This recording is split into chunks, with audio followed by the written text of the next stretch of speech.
নমস্কার, শুভ সকাল। আমার আজকের রেসিপি এঁচোড়ের তরকারি। এই যে একটা এঁচোড় নিয়ে নিয়েছি, এখানে আলু কাটা আছে। এঁচোড়টাকে হলুদ জলে কেটেছি যাতে না কালো পড়ে যায়। এটাকে সিদ্ধ করে নিয়েছি। তারপর কড়াইতে তেল গরম করে যেভাবে আমরা মাংস রান্না করি সেভাবেই এঁচোড়টাকে একটু কষে নেব।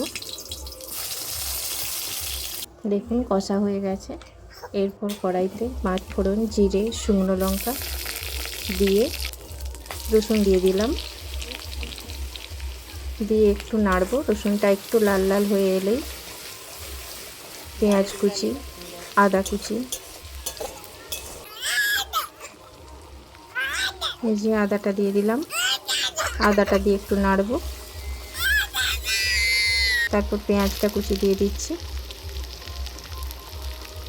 দেখুন পেঁয়াজটা একটু মজে এসেছে।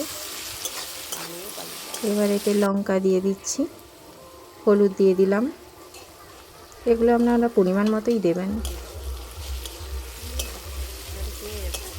তারপর একটু জল অ্যাড করব, কারণ এগুলো লঙ্কা আর হলুদটা আমরা গুঁড়ো অ্যাড করেছি, সেই কারণে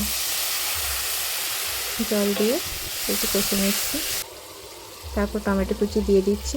মশলা থেকে তেল ছেড়ে এলেই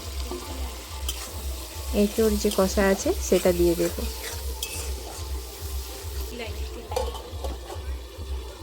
দেখুন দিয়ে দিলাম। এবার পরিমাণ মতো জল অ্যাড করব।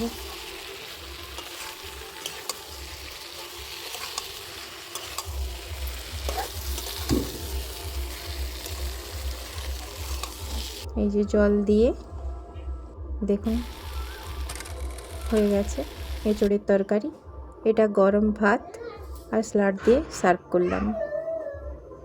যদি ভালো লাগে আপনারা কমেন্ট করে জানাবেন। ধন্যবাদ।